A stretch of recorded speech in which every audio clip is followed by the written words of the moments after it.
Welcome to the 13th installment in our Where in Elan series. Today, we are covering the third and final book in the Rise and Fall series, Esrahaddon.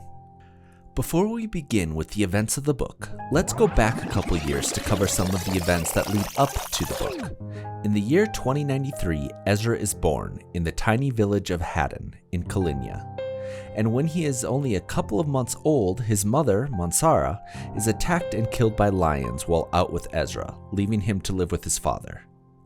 Skipping ahead 6 years into the future, on the island of Arkham, Hecuba, a Ba'aran priestess, finds a tablet written by Uberlin, steals the Gaia Erlikon, aka Uberlin's magic robe, and sails to Eaz, where she meets Mashi and Niblik, and the trio sail to Kalinia to look for Ezra in order to give him the robe. Alright, we are now in the year 2100, which is the first year of our book.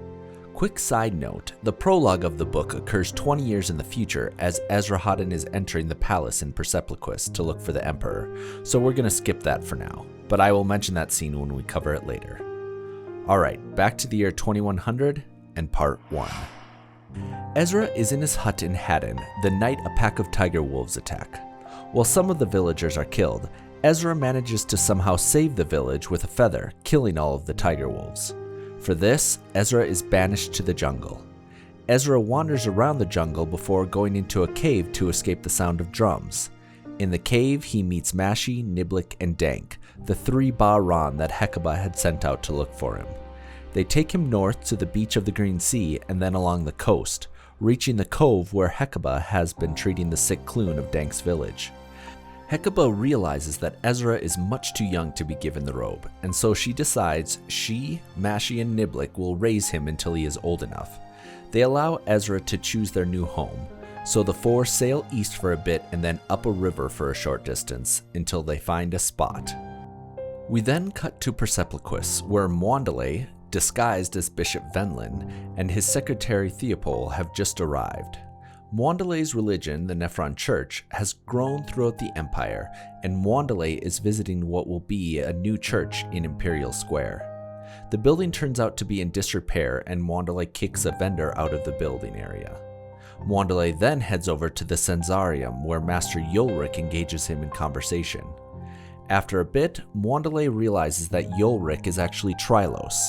Mwandale states that he is in the city in order to destroy the Empire, while Trylos states he is there because there is a convergence in the timeline that will take place in the city. Trylos states that he won't help Mwandale, but also won't stop him. Part 2 of the book goes forward 6 years. Hecuba takes Ezra from their home to a dangerous field in the southeast. She leads them to an open field and opens a basket of meat, attracting lions to attack her. This forces Ezra to use the art to protect her, which he does, blowing the lions back. In Persepolis, Bishop Venlin convinces Master Rawlings to accept Darius Surret into Teshlar Knight training. After a brief scuffle between Darius and Jerish, Jerish is also allowed to stay in Teshlar training. Part 3 of the book fast forwards another 6 years. Ezra, Niblik, Mashi, and Hecuba sail back to Dank's Cove and drop off Mashi and Hecuba. Ezra and Niblik then sail for 3 days across the Green Sea until they reach the ruins of Erebus. They then sail back. Along the way, they encounter another ship, and Ezra makes fog to hide them. When they finally return to the cove, they see smoke and find the Clune Cove destroyed. Both Mashi and Hecuba are injured. Humans, under the orders of Lord Banka, had come, killed most of the goblins, and taken Ezra's gift. Hecuba tells them that Ezra must go back to their home, and Niblik must take the rest of the injured goblins east to save them. She then dies. Niblik sails Ezra back up the river to their home and drops him off along with Hecuba's body. Niblik leaves, setting sail east eventually to the island of Mino. Meanwhile, Ezra buries Hecuba's body and finds the Gaia Erlikon that Hecuba had hidden there. Ezra walks back to Haddon where he is not welcomed, but learns that his father and many other villagers were killed by Lord Banka. He continues his way east. He arrives in Shahabad, where Rapaport, a Senzar, and Rhys Wardley, a Teshlar Knight, are on assignment. Ezra confronts Lord Banka and kills him. Greglion, and Uberon Daza then attacks Ezra, but Rappaport puts up his shield to save him. It becomes clear that Ezra, Rappaport, and Wardley are no match for Greglian, and so Ezra gives up the robe. Greglian puts it on, and the robe immediately turns red and kills him. After the very destructive battle, Rappaport talks to Ezra, and it is decided that Wardley will stay in Shahabad to help repair, while Rappaport will take Ezra back to Persepolis. Over the next couple weeks, the pair travel back to the capital city. Once there, in the throne room, Ezra is granted admittance to the Sensarium. Directly after, the Instaria Frey delegates, Hannes and Sadr Shakar, present their plan to the Emperor to meet with the Ervan Frey, but are denied. Part 4 takes us 10 months into the future. Rappaport has been on circuit in Kalinia, visiting places such as Ramar and Durgaron, and has just arrived back in Persepolis. She visits Ezra, or Esrahaddon as he is now known, and they discuss his upcoming training mission. The next day, Ezra heads out of Persepolis with Lawson and Griffith. Since it is winter, they stick to the roads, heading past Meredith, over to Granford Bridge, then heading south across the Gula River and to the village of Eberron Aston, the trip taking them 3 days. They announce that they are there to investigate reports of missing children. One of the villagers, Hal Haston, says he can speak for the village. In Hal's home, he explains how 5 girls have gone missing, all going into the Mystic Wood. Lawson and Griffith decide to enter the woods to look for her, commanding Esrahaddon to stay behind.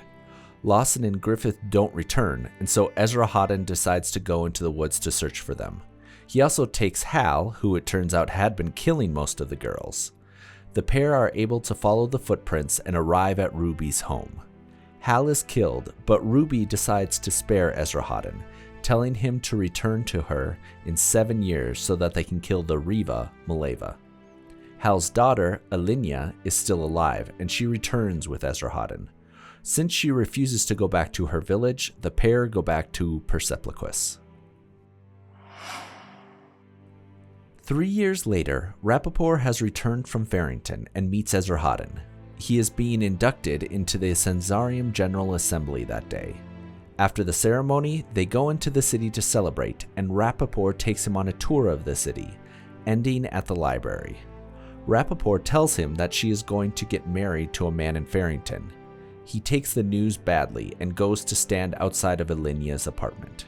He stumbles across a scene where a young boy is being chased by thugs. Esrahaddon investigates and manages to save a wagon full of women that the boy was trying to save, which includes Alinya. The next morning, Jerish is wandering around the palace looking for the throne room, and Nevrik, the prince, gives him the wrong directions. Esrahaddon then arrives at the throne room, followed shortly by Nevrik. Once Jerish finally arrives, the Emperor states that Esrahaddon and Jerish will act as the prince's official tutors. Later, in the palace garden, Esrahaddon and Nevrik discuss how they will begin the prince's education. Esrahaddon then goes to Alinya and talks to her. The next day, Esrahaddon and Nevrik are once again in the garden when Jerish joins them. Nevrik leads them down into the Vault of Days, which will act as their main training grounds. It is there that Nevrik tells his tutors that there are powerful people who want to kill the royal family. Later, Esrahaddon meets Isil Porsand, and she states that there is a meeting that night that he should attend. At that same time, Jerish is getting used to his new rooms when he is told that there is a meeting that night for the Teshlor Knights. At the Censar meeting, Offman speaks about how the Teshlors are poisoning the Emperor's mind. Similarly, at the Teshlor meeting, Andreas Rainier, Gaylord Sire, and Bishop Venlin speak about the evils of the Censars. Once both meetings end, Bishop Venlin finds Esrahaddon and they go to the church. Venlin tells him about the evils of the Teshlors and lets him know that he set up a new job for Alinya. And for the final section of the book, we fast forward 4 years. Hannes and Sadr Shakar are in Imperial Square when Venlin approaches them. He takes them to lunch and convinces them to contact the Ervan Frey against the Emperor's wishes.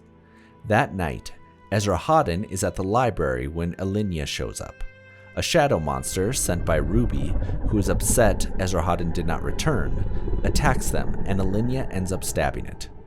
The pair then go back to the Sensarium and tell the three elders about what happened. The next morning, they go to tell the Emperor of the situation, and it is decided that Esrahaddon, Yulrik, Jerish, and Elan will go to Ruby. In the next couple of hours, they all assemble in Imperial Square and prepare for their trip. Meanwhile, Hannes and Sadashakar are traveling toward Avanpartha with a human entourage. They stop for the night just outside of Meridid, where they meet with Elan and hire her as their bodyguard for the trip. Back in Persepliquis, the group of four set off. They cross the Yardley Bridge and travel directly east for a day. The next morning, Esrahaddon creates a bridge to cross the Burn River, and they enter the Mystic Wood. They find the Greenway Path and make their way to the Hawthorn Glen and Ruby. They talk, and it is decided that they will all travel to Barapathan to kill Mileva. Hannes and Sadashakar continue to travel east for 2 days and finally reach the Harwood. They set up base camp, and that night the humans try to kill them, but Elan kills all of the humans. Back down south, the group of now 5 set off, going north to Granford, then taking the road down past Crillian, and finally, after a week, to Rochelle. Jerish and Esrahaddon go to the governors to learn of the precarious position the region is in, and then they return to the farmhouse the others stayed in. The next morning, they all head out and reach Barapathan. Esrahaddon and Jerish enter and dispatch all the corrupted soldiers. They all enter Barapathan. Esrahaddon, Jerish, and Elan go to the dungeons to look for Niblik, while Ruby and Yulrik go upstairs to meet with Mileva. Once Niblik is saved, Esrahaddon and Jerish go with Niblik down to the docks to destroy Mileva's bone pile, while Elan goes upstairs to tell Yulrik and Ruby of their status. After the pile is destroyed and Mileva and Ruby are killed, Niblik sails the party back to Rochelle and then up to Crillian. The 4 then take a river barge back to Meridid and then continue back to Persepliquis. While all of this was happening, Hannes, Sadashakar, and Elan make their way to Avanpartha. They are spotted on the banks, and word is sent to Estremnadon. The Frey Aquila, along with Irawadana, all make their way to Avanpartha, and the two parties meet.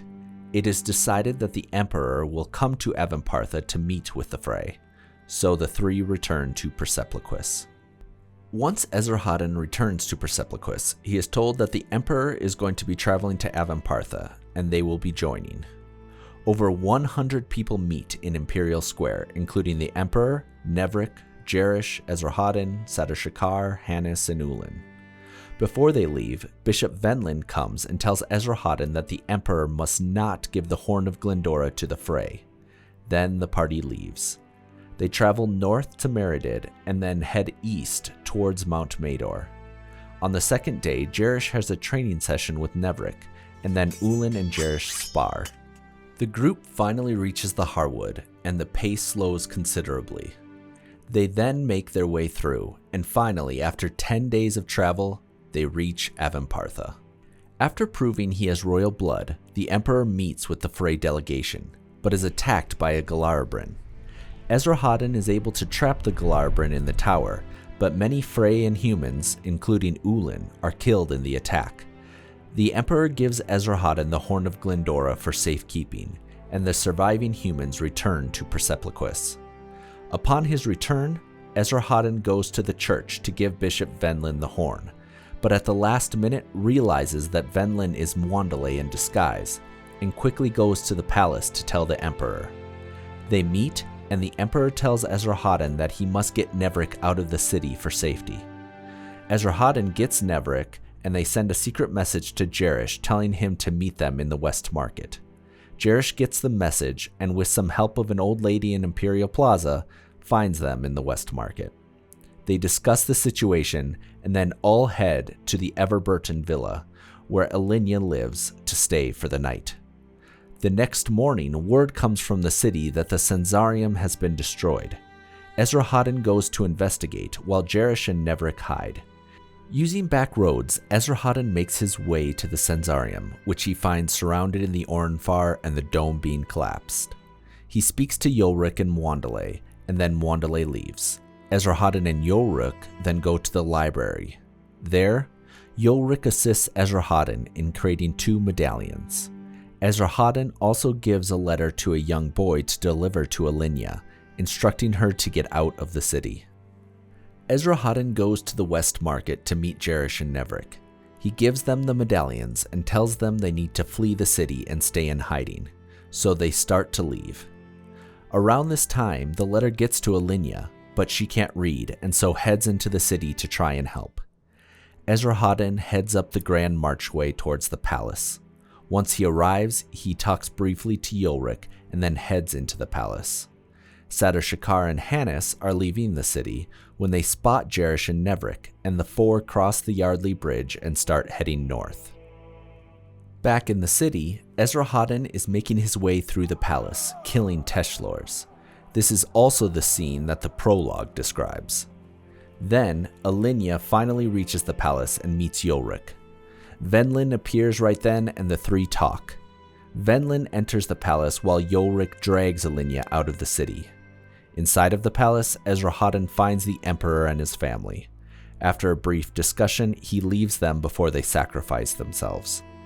Esrahaddon then runs into Venlin, and after a short confrontation, Esrahaddon starts his weave to destroy the city. From the northeast, Nevrik, Jerish, Hannes, and Sadr Shakar see the city be destroyed. And in the southwest, Yolrik and Alinya await as Turin approaches.